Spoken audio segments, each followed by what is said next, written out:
if you want to learn anything, not just photography, it's just kind of like, basically you just observe it. You observe, you know, what the final result is, how other people do it, and then you just practice doing it yourself. And you just do that, just the 1, 2, 1, 2, observe and practice. And if you do that enough, you can literally get good at anything, even if you never went to school about it. They're not always happy, you know, so let's just show that. Let's use light, you know, and like the art with photography is literally you can take a light and you can put it at a particular angle which is going to give some kind of effect. And this is a whole technical thing, but basically, you know, playing with light and shadow, because photography means light writing. You're writing with light, and then your style is how you write with the light. It's like the light is your pencil. How are you going to use that sort of a thing? So doing what you really love, because if you do what you really love, then that thrust and that desire will push you through, you know, the difficulties that you'll undoubtedly face when trying to, you know, step up and become more successful at something like this. Being self-employed and doing what you love, if you do those two things, then yeah, you have the freedom to do whatever else you want. It's not easy, but it's frickin' worth it.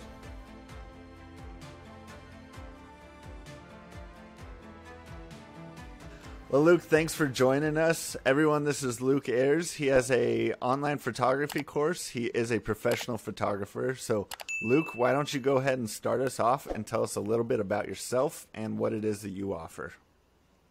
G'day. Thanks for having me, man. So I'm a born and raised Australian, but I've been around the world the last couple of years.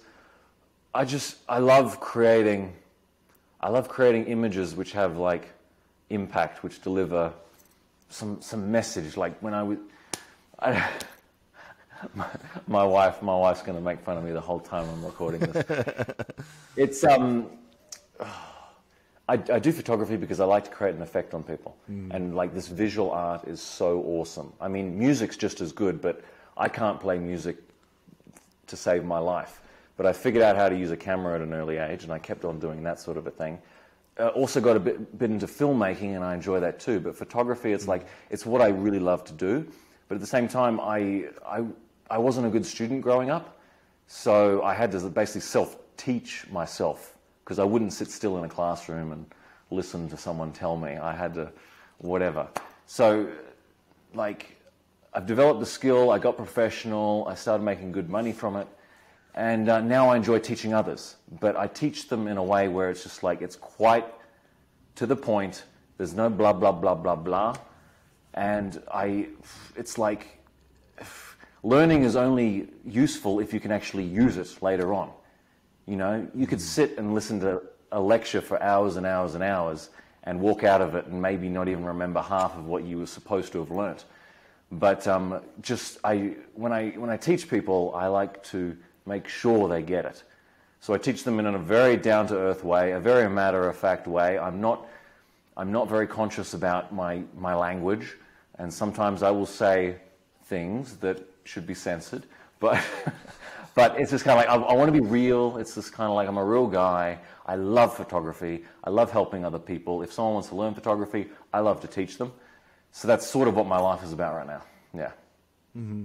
So you have such personality. One of the things I really enjoyed following you is that you're just enjoyable to watch, and you do speak things in a very easy to understand way. Is that how? Where did that come from? Have you always been? Did you take acting class as a kid, or have you always been like that?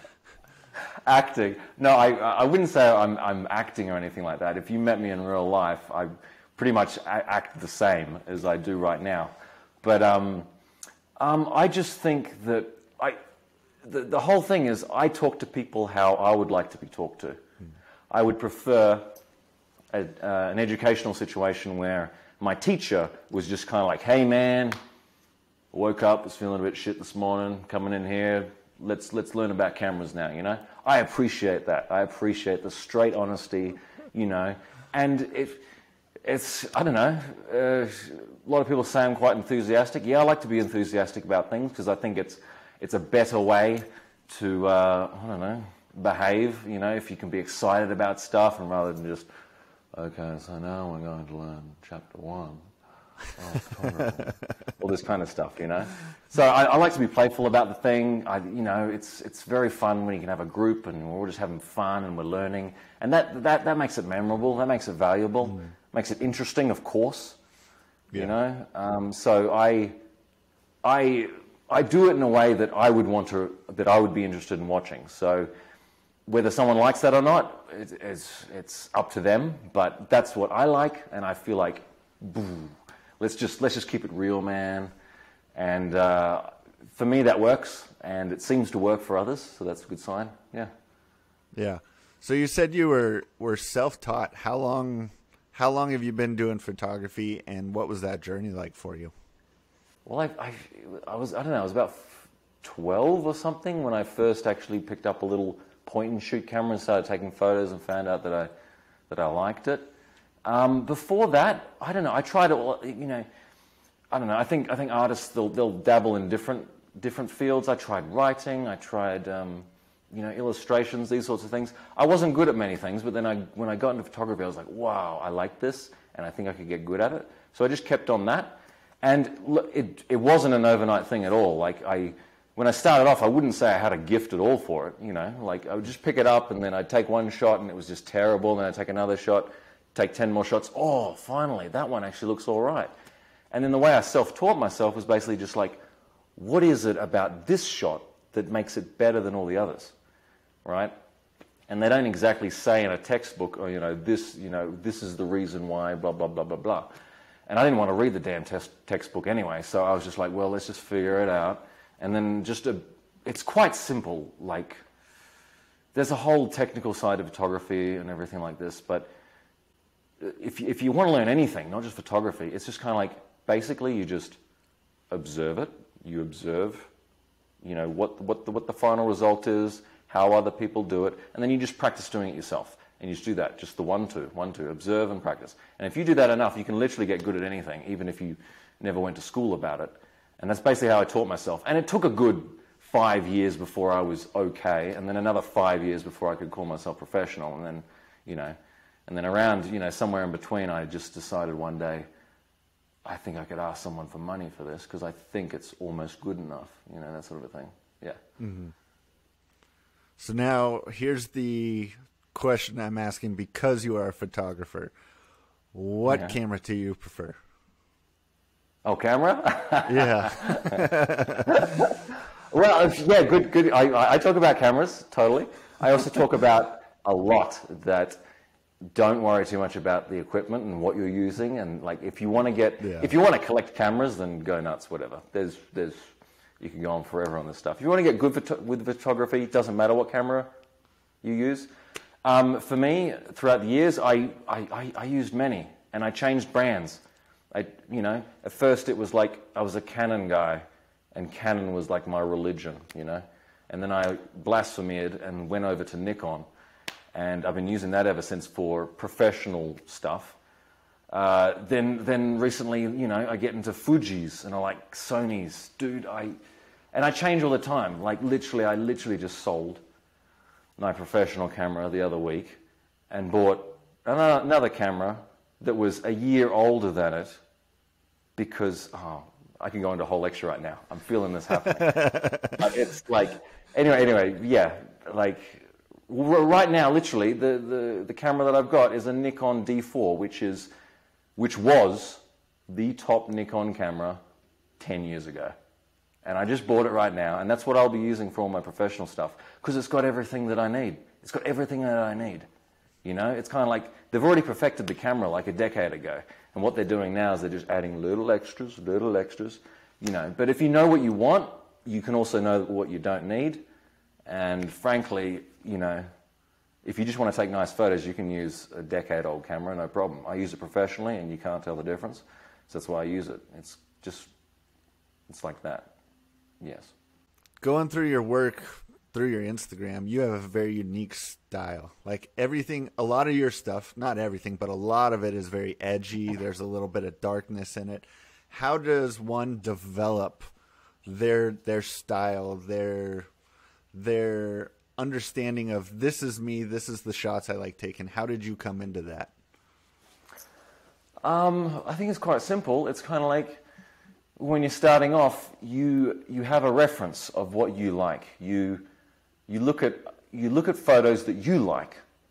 Like all I did was I looked at, you look in magazines, you watch films, and then I was like, okay, well, this film I really liked, or this photo, and then I find out, well, who's the photographer that took that photo? Look at his other work.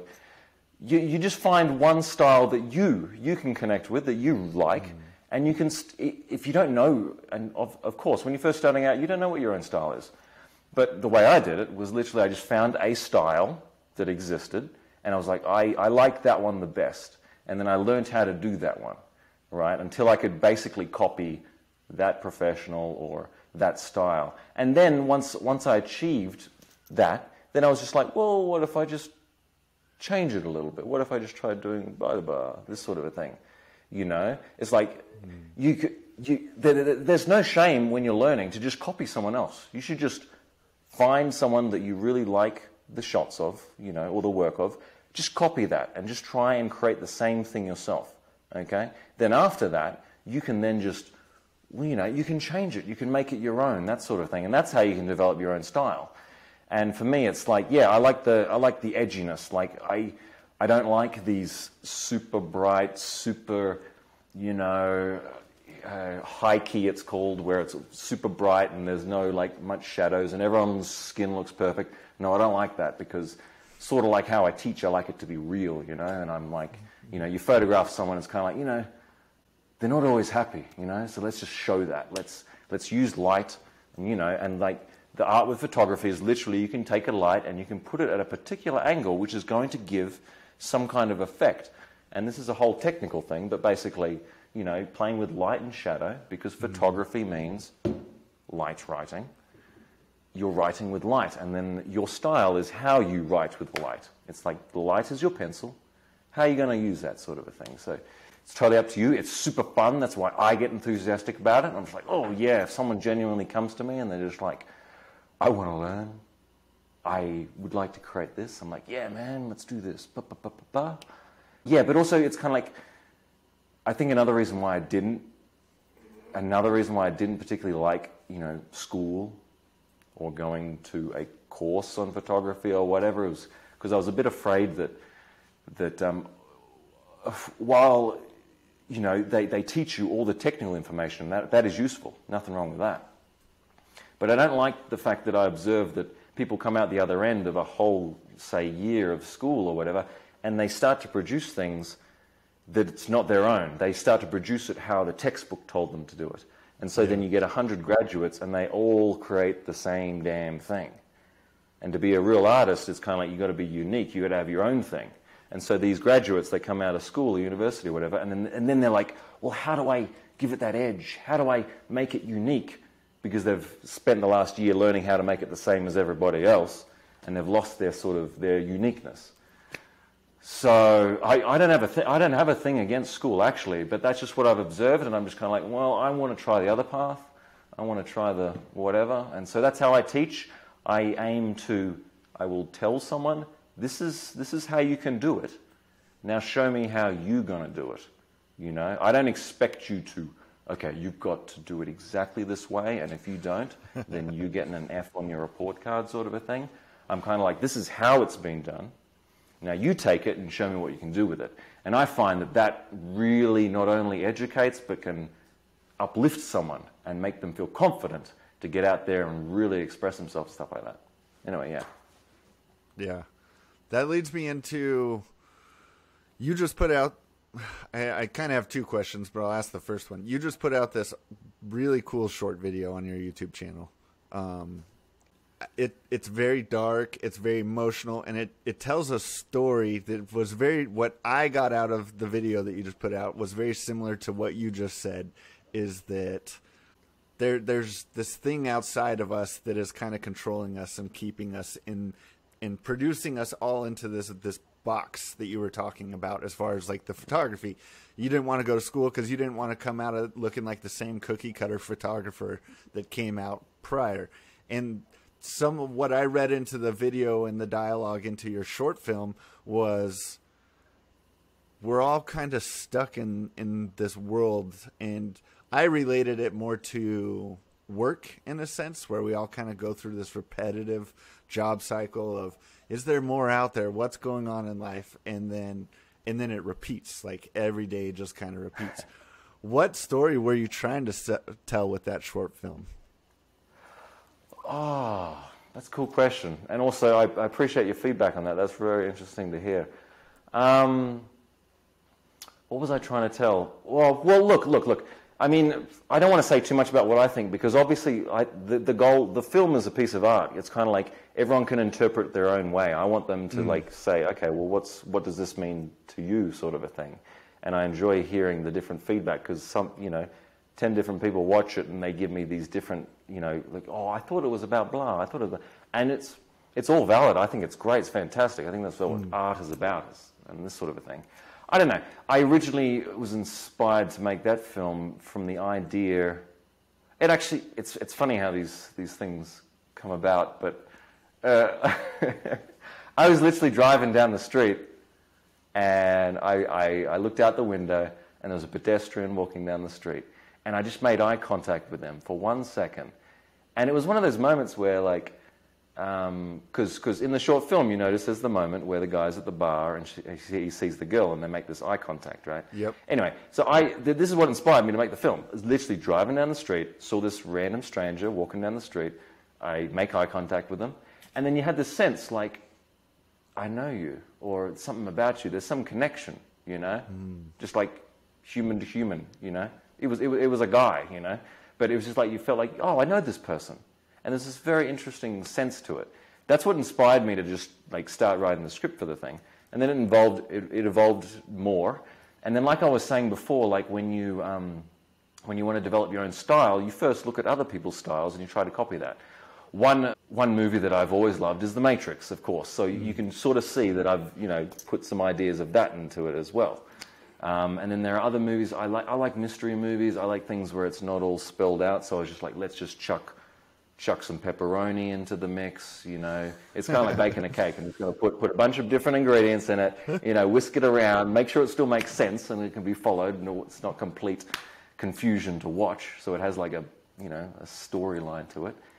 But I don't know, the message that I had in mind for it, I don't know if you really want to know. It's like, and actually, sorry, yeah, the point you just made about how it relates to, I wasn't even thinking that, bro, but that's really good point. That does relate. The fact that, everyone's sort of, stuck in this cycle, and they all sort of, are expected to be the same. And then if you dare to step outside the box and try something new and think a different thought, then you can be attacked, or there can be some reaction or consequence to that sort of thing. The film talks about that as well, Yeah. to a more extreme extent. But but it's kind of like the idea is that there's always hope. You should look and see what you see, and not rely on what everyone accepts. Because also as an artist, you don't want to be like everyone else. You want to have your own unique view.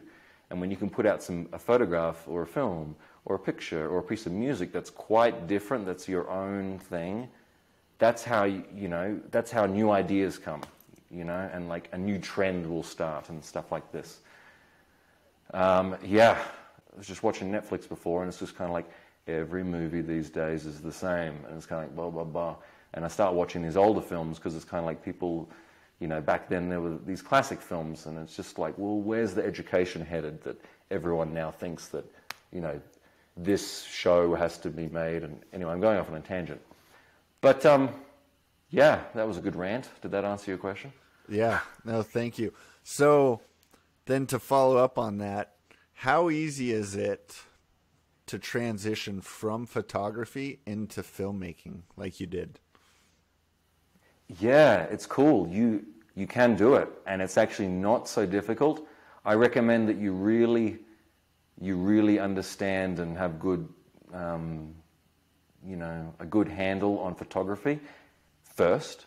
And then it's not actually that difficult to move over to film, because all you're adding to it are two extra ingredients. You're just adding motion and audio. All right? And of course, there are courses, and there's like, there's so much blah, blah, blah, blah, blah. But the next course that I'm going to make is actually on video and filmmaking and this sort of a thing. And right now I'm still figuring it out right now, like, how can I keep this simple and not to talk too much blah, blah, blah and all this sort of thing like I don't want. But it's awesome. And I think, if you've been taking photos for a while and you're interested in video, because the cameras are basically the same. They have the same controls and same features and stuff, except one's moving and has sound and the other one's just a still thing. So no, it's not difficult and you should do it if you like that sort of a thing. It's, they're not totally, they're quite the same because they're both dealing with capturing recordings of light. And so the same laws apply. It's great. That's why I do both. If I get tired or a bit bored with photography sometimes, let's go make a movie now. Let's go do some video work. I'm sick of this now. Let's go back to photos. And I just sort of seesaw professionally with these things these days. Mm-hmm. I also noticed, so this will be kind of a subject change. You travel a lot. You do a lot of really cool traveling. I see you. You're just always somewhere else. I watched that video. And you were in Kazakhstan, and you were talking about the two buildings, and one was Kazakh, one was Stan, and it's just it has photography enabled you to be able to live the life that you want. Yeah, I wouldn't condense it so much and say that specifically photography, but specifically me deciding that I'm going to work for myself. It's like, obviously, if you're self-employed and working for yourself, you have total freedom, Of course, it's not, as stable as an income as you'd like, But you have total freedom otherwise to go where you want and do what you want and all this sort of a thing. And also the other part of it is just doing what you really love, because if you do what you really love, then that thrust and that desire will push you through, the difficulties that you'll undoubtedly face when trying to, step up and become more successful at something like this. Frankly, even if I wasn't a photographer, I'd still like to travel because I don't like, in the last 5 years, I can't sit still. I want to just see new things and blah, blah, blah, blah, blah. But of course, being able to take good photos of the places that I visit, it's awesome because I can just then record it and promote it and blah, blah, blah. But I'd say being self-employed and doing what you love, if you do those two things, then you have the freedom to do whatever else you want. It's not easy, but it's frickin' worth it. So this was a question I saw on your FAQ page. Are you a Russian spy? Listen. I can't talk for my wife, but I am actually not. But it would be cool. Oh, that's funny. So I recently saw that somebody flew you out, and I think it was to take wedding photos for them. Oh, yes. What do you want to know about that? Yeah, what was that about? It was a surprise. It was a surprise, actually, because it wasn't wedding. It was a proposal. It was an engagement proposal. So it was all kept under wraps, and then blah, blah, blah. We talked about it for months, and then, he flew me out. And it's so interesting because he's the now fiancé of this person who I'd only known on social media. And then somehow he found out about me, probably because I just post so much on social media. And of course, that's a good way to promote yourself, of course. Social media, it's free, just post. But it's funny how this word of mouth gets around. And then, I get flown out there, and then we surprise the hell out of her. And we do all these photo shoots, and we did some video shoots and all sorts of things.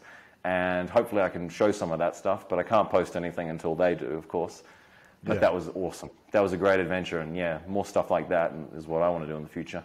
Just keep it random, keep it exciting. That's the kind of life that I like to live. Yeah. I see. So, again, your personality, you're very happy, you're very fun, enjoyable to talk with, and especially enjoyable to follow. I see you are always having fun with what you're doing, always having fun with your photography. You've got some really fun videos on your YouTube channel.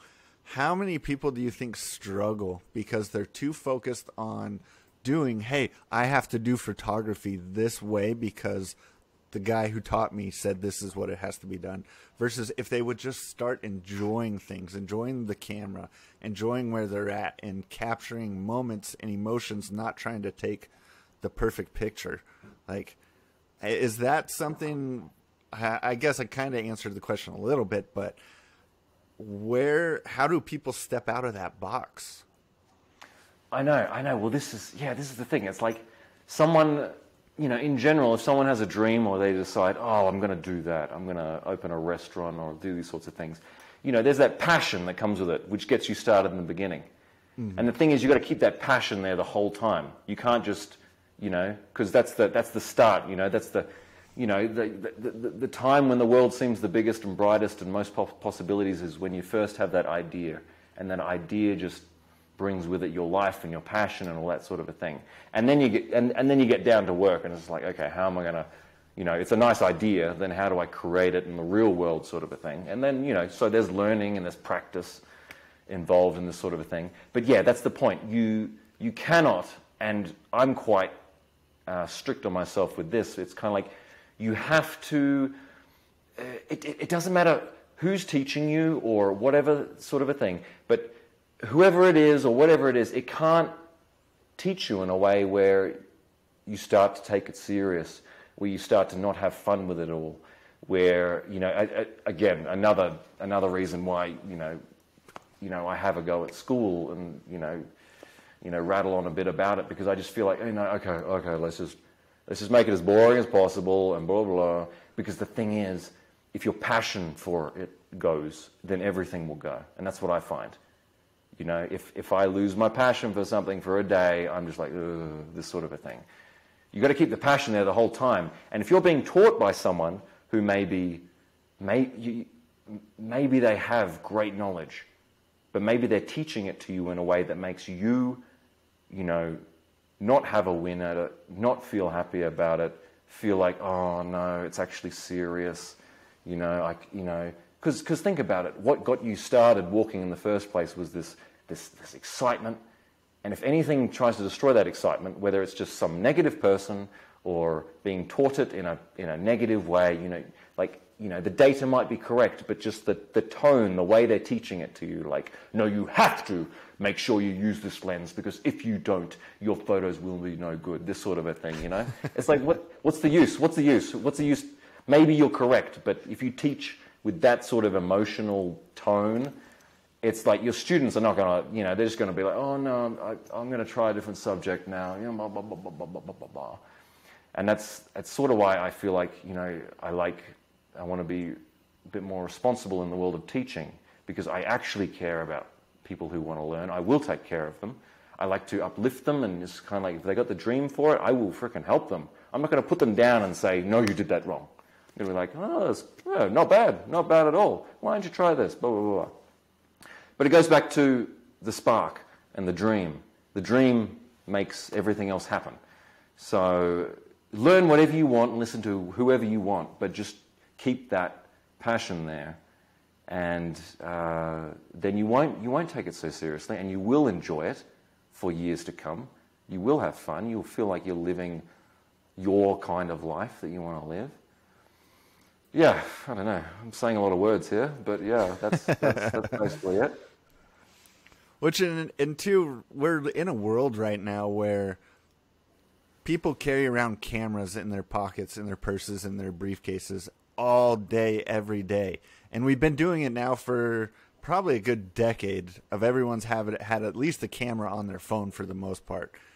And why not take some time to figure out how to use that thing that's probably going to be around with us for the next 20 years, that is built into every phone that is still coming out today, and the cameras just keep getting better and better and better. And so why not take some time to learn how to use it and enjoy and remember some of those moments, learn how to use the photography side of it, learn how to use the video side of it, right? Do you foresee a future where we don't have cameras built into our cell phones? Absolutely not. Absolutely not. Yeah. No, totally. If someone wants to learn, how to do it, and learn it in a simple, straightforward, easy, way, I can help with that. Totally. I've got courses, You know, they're available. There's different, you know, levels of the courses that are available.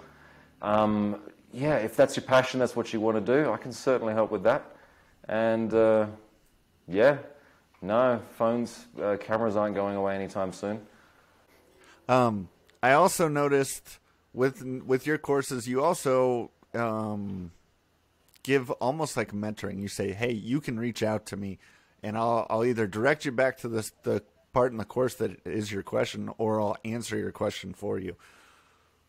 How much are you seeing your students' quality of photos and film improve just from that aspect alone, of you being able to speak into their lives? Totally. I've noticed a difference. Because there's one thing you could just watch a bunch of videos, but then when you can actually have, you know, a back and forth communication with the teacher, and the teacher can actually give you not only, you know, oh, you know, here's a tip, or answer your question, or that sort of a thing. It doesn't matter how many videos you could possibly make, you know, there's always going to be questions. So, you know, if I'm teaching someone the course, then they can message me anytime, and I will give them, you know, I'll give them an answer, I'll give them... Another thing is the encouragement. The encouragement. If you want to teach someone, you know, the encouragement, I've noticed this, you know, encouragement is 50% of it, man. Like, you know, you just say, oh, just tweak that. By the way, your photo was actually pretty damn good, you know? Like, you know, keep going. You're almost there, this sort of a thing. You know, it's like teach, but also encourage, you know, keep that fire alive, like I was saying before, keep the passion alive in them. That sort of a thing. Now that you mention it, I never really thought of that, but that is an important part of it too. So it's also sort of like, you know, find the right teacher for you, someone who you can understand, and you can look, you know, you can respect and say, you know, this I can listen to this person for hours on end if they're going to teach me a course. And yeah, and what else did I say? Anyway, yeah, just keep the freaking fire burning. Yeah. That's awesome. As we start to wrap up here, there's one question I like to ask all the guests, and that is, what lesson that you've learned in life do you want to share with all the listeners? A popular one that I hear all the time and is obviously awesome is never give up, of course. I'd say put yourself in an environment, as in the friends around you, the people you're with, you know, your mentor, you know, that enables you, that uplifts you further, that you help each other.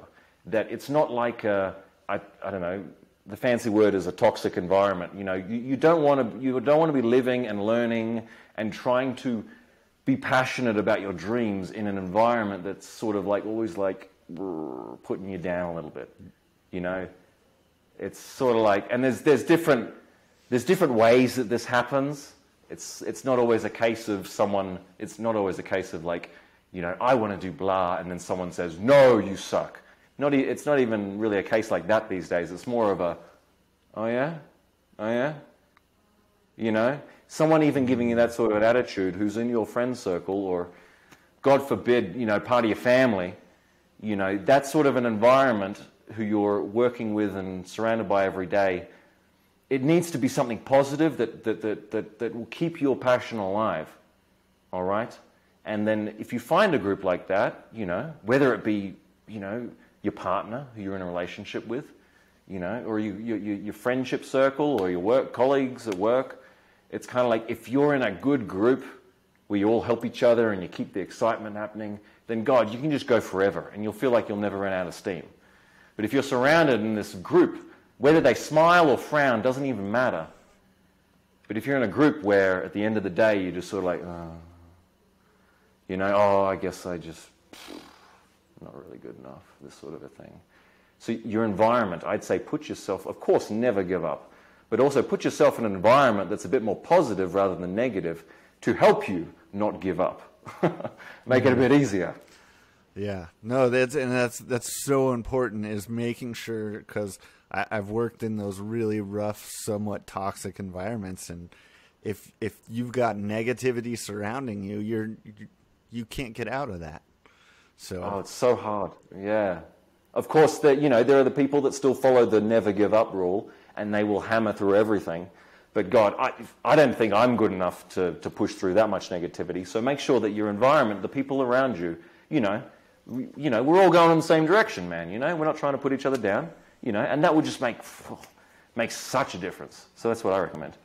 Yeah, awesome. Luke, thank you for joining us on the Life Edge podcast. For those that want to connect with Luke and want to take some of Luke's courses and learn from Luke, I'll put a link down below in the show notes to his website, to his social media, but I'm also going to include a link to that short film that you just put out because it's awesome. Everyone should go watch it. So, Luke, again, thank you so much for joining me on the podcast. That's a pleasure, mate. Thank you very much for having me.